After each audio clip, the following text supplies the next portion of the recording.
seront les derniers. En fait, les premiers comme les derniers auront la même chose. Et puis voilà, en fait. Moi, c'est ce que j'en conclus, hein. Bon, après, c'est vous qui voyez. Et puis, sur ce, on va écouter un petit peu de musique. Ben oui. Donc, on va écouter notre ami Audrey Lavigne. Alors, le premier chant, il est un peu rapide au départ. C'est Nous prions. Audrey Lavigne. Voilà, c'est parti.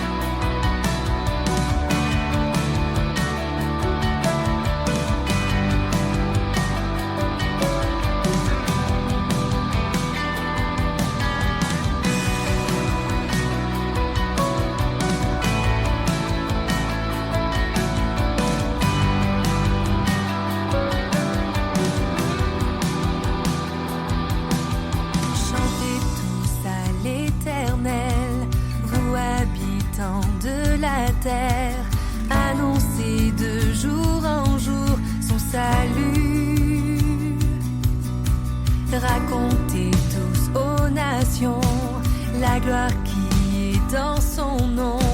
Louez l'Éternel car il est bon. Nous prions pour un monde enflammé, pour un monde passionné.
Audrey Lavigne, nous prions. Voilà, je rappelle que nous sommes sur Radio Prédication, que c'est l'émission Le Quiz de la semaine qu'il y a Martine qui est là-bas avec son micro en rade, et puis qu'il y a Yvan qui est là avec Duo. Salut Yvan, Oui. tu es toujours là? Salut. Oui, je suis toujours là. Ok, c'est bien. Qu'est-ce qu'on fait maintenant? On va peut-être revoir la question de Peu trop de l'éternel, c'est ça Martinette? Ah, bah c'est ce qu'elle allait dire. Alors, la question de Peu trop de l'éternel. Comment s'appelait le jeune homme qui tomba d'une fenêtre pendant que Paul prêchait? Alors, les tweetos, qu'est-ce qu'ils ont répondu les tweetos? 44% ont répondu Achille, 22% Malchus, 0% Euripide et 34% Eutychus. Voilà. Eh ben, est-ce que c'est Achille? Est-ce que c'est Eutychus? Ah, ça se précise quand même. Mais on saura ça à la fin de l'émission. Ah oui, comme d'habitude. Et puis sur ce, on va s'écouter... Pardon? J'ai remarqué que depuis quelques temps, tu oublies toujours de me demander si j'ai trouvé quelque chose. Bah oui, mais comme tu avais l'air de chercher, t'as trouvé quelque chose? Bah bien sûr que j'ai trouvé. Bah bien sûr que... Bah attends. Avant la fin de la chanson. Bah voilà, mais c'est même pour ça que je te demande même plus. Je sais bien qu'il va trouver. Hein? Mais bon, Bah ouais. t'as raison. Il a trouvé, Yvan? Non. Non, non. Non, À non. mon avis, Yvan, il a même pas fait la recherche. Est-ce que t'as recherché? Si, je suis sur ma... Non, mais c'était quoi la dernière question? On parle pas de la dernière question, on parle de la question de Peut-trop de l'éternel. Bah, j'irai 44%, la première réponse. Donc Achille. Bah Ouais. on verra ça, hein, on verra ça. Voilà. On verra. Et puis bah sur ce, on va écouter la deuxième partie de Matthieu chapitre 20. C'est tout de suite, c'est sur Radio Prédication, vous quittez pas, hein, on n'a pas fini encore. Bah non, bah attends. Alors qu'il montait à Jérusalem, Jésus prit les 12 à part et leur dit en cours de route: Voici, nous montons à Jérusalem. Le Fils de l'homme y sera livré aux chefs des prêtres et aux spécialistes de la loi. Ils le condamneront à mort et le remettront entre les mains des païens pour qu'ils se moquent de lui, le battent à coups de fouet et le clouent sur une croix. Puis le troisième jour, il ressuscitera. Alors la femme de Zébédée, la mère de Jacques et de Jean, s'approcha de Jésus avec ses fils. Elle se prosterna devant lui pour lui demander une faveur. « Que désires-tu » lui demanda-t-il. Elle lui répondit: « Voici mes 2 fils. Promets-moi de faire siéger l'un à ta droite, l'autre à ta gauche dans ton royaume. » Jésus leur répondit: « Vous ne vous rendez pas compte de ce que vous demandez? Pouvez-vous boire la coupe que je vais boire ?» « Oui, lui répondirent-ils, nous le pouvons. » Alors Jésus reprit: « Vous boirez en effet ma coupe. Mais quant à siéger à ma droite ou à ma gauche, il ne m'appartient pas de vous l'accorder. Ces places reviendront à ceux pour qui mon Père les a préparées. » En entendant cela, les 10 autres s'indignèrent contre les 2 frères. Alors Jésus les appela tous auprès de lui et dit: « Vous savez ce qui se passe dans les nations. Les chefs politiques dominent sur leur peuple et les grands personnages font peser sur eux leur autorité. Qu'il n'en soit pas ainsi parmi vous. Au contraire, si quelqu'un veut être grand parmi vous, qu'il soit votre serviteur. Si quelqu'un veut être le premier parmi vous, qu'il soit son esclave. Car le Fils de l'homme n'est pas venu pour se faire servir, mais pour servir lui-même et donner sa vie en rançon pour beaucoup. » Lorsqu'ils sortirent de Jéricho, une grande foule suivit Jésus. 2 aveugles étaient assis au bord du chemin quand ils entendirent que Jésus passait par là. Ils se mirent à crier: « Seigneur, fils de David, aie pitié de nous !» La foule les rabroie pour les faire taire. Mais ils se mirent à crier de plus belle: « Seigneur, fils de David, aie pitié de nous !» Jésus s'arrêta, les appela et leur demanda: « Que voulez-vous que je fasse pour vous ?» « Seigneur, répondirent-ils, que nos yeux s'ouvrent. » Pris de pitié pour eux, Jésus leur toucha les yeux. Aussitôt, ils recouvrèrent la vue et le suivirent. Voilà, on reviendra là-dessus avec les questions. Bah oui, il n'y a pas de raison. Et on va peut-être te poser la... C'est la combien? C'est la 5e question. Tout le monde est prêt? Oui. Oui, bon. Qui intercède pour ses fils? C'est la mère de Jean, de Pierre ou de André? Qui intercède pour ses fils?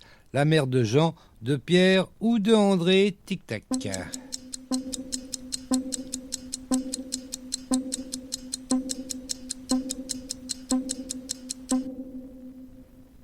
Ah. Il y a quelqu'un qui répond? Première réponse. Tu dirais Jean? Hum. Et Martine? Ouais, je dirais. Ouais, bah, Jean. Jean? Eh ben ouais. Eh ben, attends. En fait, c'est la mère de Jean et de Jacques. Voilà, c'est la mère des deux. Et elle intercède donc pour ses deux fils. Ah ben écoute, ça part d'un bon sentiment à la base. Alors qu'il montait à Jérusalem, Jésus prit les 12 à part et leur dit en cours de route, « Voici, nous montons à Jérusalem. Le Fils de l'homme y sera livré aux chefs des prêtres et aux spécialistes de la loi. Ils le condamneront à mort.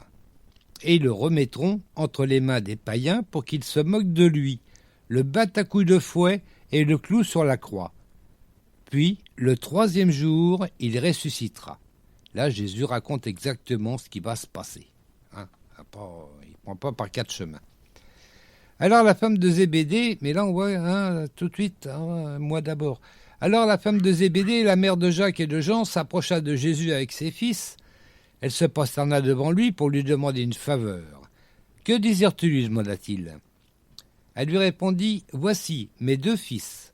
Promets-moi de faire siéger l'un à ta droite, l'autre à ta gauche dans ton royaume. » Et on sent que ça énerve un petit peu Jésus, quand même, un petit peu. Ah oui. Jésus leur répondit, « Vous ne vous rendez pas compte de ce que vous demandez. Pouvez-vous boire la coupe que je vais boire ?» Je m'arrête là, parce qu'il y a la question qui suit après. Ah bah attends. La 6e question. Jacques et Jean vont-ils boire la même coupe que Jésus? Oui ou non? Allez. Ah ben, 10 secondes, allons-y là. Oh, bah. Tic-tac. Jacques et Jean vont-ils boire la même coupe que Jésus? Oui ou non? Oui. Oui. Eh ben oui.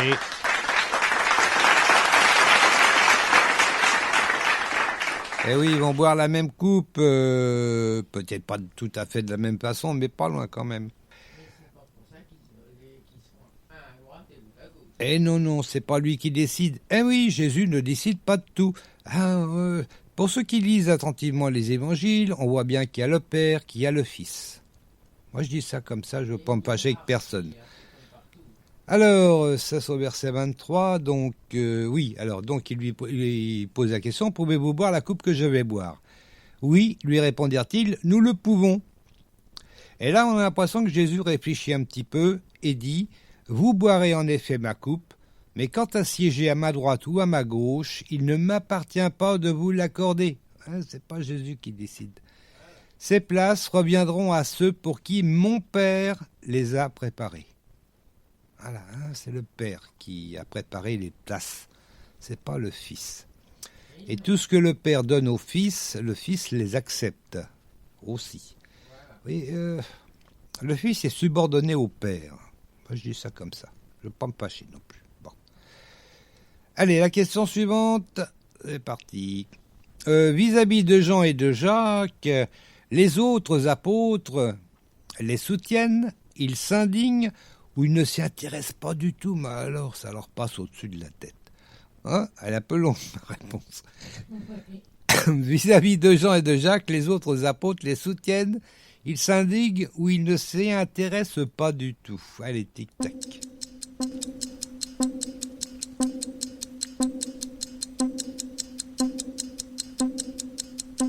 Quoi que tu répondrais, Yvan?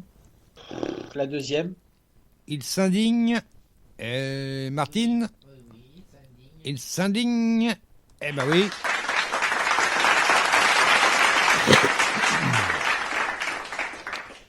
Et oui, en entendant cela, les 10 autres s'indignèrent contre les 2 frères. Alors Jésus les appela tous auprès de lui et dit, « Vous savez ce qui se passe dans les nations? Les chefs politiques dominent sur les peuples et les grands personnages font peser sur eux leur autorité. » Ah ben, on se dirait à l'heure actuelle, dis donc. Ah non, moi je dis ça, je dis rien parce que je veux pas me fâcher. Hein? Non, oui, Mais franchement, c'est là qu'on voit que les gens n'ont pas changé.